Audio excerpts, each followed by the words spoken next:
Are you serious?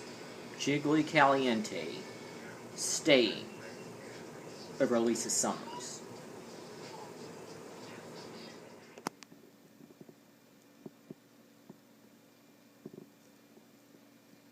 I'm a little sad. Okay, so it wasn't supposed to go down quite like it did on tonight's episode. I'd been hearing the rumors that Elisa Summers was the first person voted off. Now, these same rumors also claim that Sharon Needles and Chad Michaels will be the final two. I can certainly see that. So, if they were right about Elisa Summers, they're more than likely right about Sharon Needles and Chad Michaels. Well, anyway, they also do a fantasy drag race team on this season, kind of like how you do fantasy football. Well, my team was Phoebe O'Hara, Sharon Needles, and Elisa Summers. I was taking that gamble on Elisa, even though I'd heard the rumor that she was gone first. But I thought they probably changed the rules in their casting, so where the contracts would have been where they would not leak the ending. But somewhere along the way, someone's leaked something. It is reality TV, they probably did it on purpose. Anyway, I'd already commented on this entire episode a couple of days ago when I saw the preview, which was everything except for the runway challenge and the elimination. So, if you have not seen my video that I posted called It's Like a Family Reunion, you should probably go see that if you want to get my views on what I predicted would be the result of tonight. Now, tonight, I said there was a possibility Elisa Summers could go home because of the rumors and the fact that she didn't get much airtime, and that pretty much turned out to be true. Also, don't know if I'm going to do a graphic for the green screen behind me on this episode. The green screen that I did for It's Like a Family Reunion, I mean, it turned out good. It turned out the way that I intended it for it to do, but it took a long time for it to render, so I don't know if I'm up for staying up all night just doing this video. So, if you're seeing a neon green background, just know that I just uploaded this, and I'll go back and render the graphics later, so there'll be an update to the video later. Now, my cast reviews, when I was reviewing each individual cast member for a video earlier, and said that I thought LaShawn Beyond would probably go home in the first 4 weeks, and that she would probably be in the bottom two and would have to lip sync.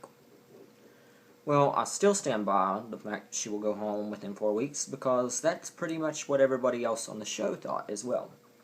Jiggly Caliente was also in my bottom 4, so I got that right.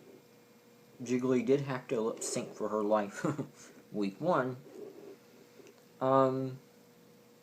But it didn't quite pan out the way that I thought it was going to. Now, I don't even think she should have won the mini challenge, because it was horrible. Like I said, she fell. I don't know how in the world she won. And that's what the contestants also said behind the scenes if you happen to watch Untucked. It's obviously she's getting pushed through on personality because the judges like her personality. The cast members don't. They thought she needed to shut up for once, which she obviously didn't do. But if you're wondering why I keep moving my head, I'm watching my cat. My cat always tries to end up in these videos. Not a chance on this one. It's obvious that Jiggly Caliente is getting by only by connections. So, you know, last season everybody said that Raja was friends with RuPaul. And they said this before the season even began. And Raja ended up winning, so maybe that is true. RuPaul probably picks the winners based on personal connections.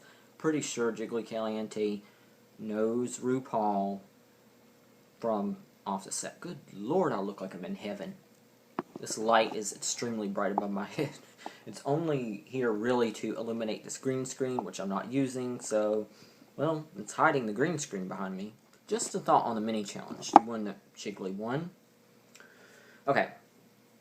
They had to stand up on a spinning pedestal for the photo shoot. Everybody else seemed to do pretty good. Jiggly failed. Madame LaQueer failed. I mean, there were a couple that failed, and I don't see how Jiggly could have won based on the fact that she fell. But that photo shoot was pretty cool. You know what that reminded me of? if any of you guys, maybe you're not old enough to know this, but do you know the toy from the 80s, the sit and spin? That's what it reminded me of. I know that they were up there, some of them in high heels and whatever, on stage, so it was kind of hard to balance. But I think, you know, that challenge should have been a lot easier for them, because they're used to being in high heels and having to balance and do this. I don't see how certain queens just end up falling. Anyway, enough about that. I was pleasantly surprised in Sharon Needles' costume that she presented. Cat, get down. Hold on.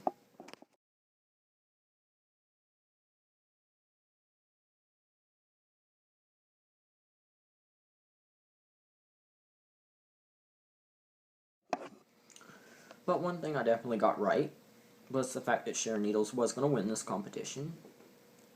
This challenge, I should say. Sharon Needles did totally work this. Totally work this. She did exactly what was asked for in this challenge. It was a post-apocalyptic drag show. Sharon Needles killed it. That was the most epic performance.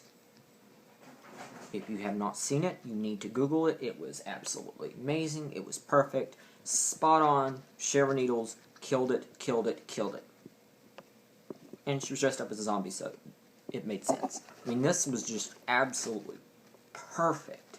There have been a lot of dark drag queen performances over the years. Like Raja did one last year. Actually, Raja did a couple of them that were pretty dark. Nina Flowers did this very well. Jara Sophia did this very well. But this was perfection. Absolute perfection. And she deserved to win the challenge, just like she did. I mean, if you watch nothing else about this show all season, you have got to see Sharon Needles' Zombie. It was perfect. Absolutely perfect. And it should also be noted that both Madame LaQueer and LaShawn Beyond did a lot better than I expected them to.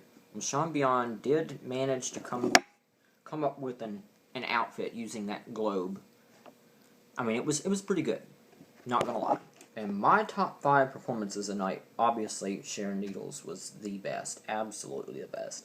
But I also like Dita, which I'm surprised to say that. Chad Michaels did very good. Milan did pretty good. And actually, Madame LaQueer was in my top 5 as well. I really liked that outfit. It worked. I just still cannot see how Jiggly Caliente got to stay another week. Just don't get it. Does not deserve to be there another week. I mean, that outfit is atrocious. I mean, I can keep going on and on and on about the outfit and the performance. The mini challenge where she felt there was no reason for her to still be there.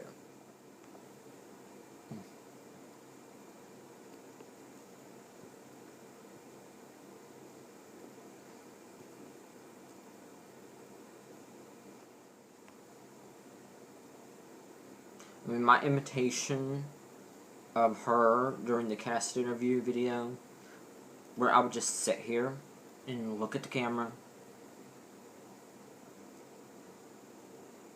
and imitate her, as her enthusiasm was about that impressive in the cast bio interview.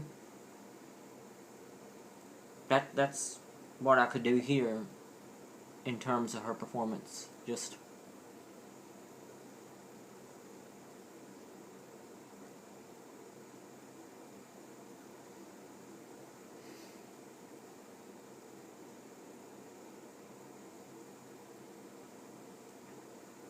looks like I have no head here in this shot. Well, guys, there's no point in continuing this video any longer. But be sure to check back next week. I will have an update on the next episode. It'll probably be up by Tuesday, but I'm going to try to do them the same night. So every Monday I'll try to have an episode up. This one is about ready to be uploaded right now. It is Monday night. So all the videos will be done by Tuesday at the latest. I won't post them any later than Tuesday. So I'm still undecided about whether to do a graphic or anything, whether it warrants it for this episode or not. But you know, who knows? If I do, it'll be edited later, probably on Tuesday or Wednesday. But so long for now.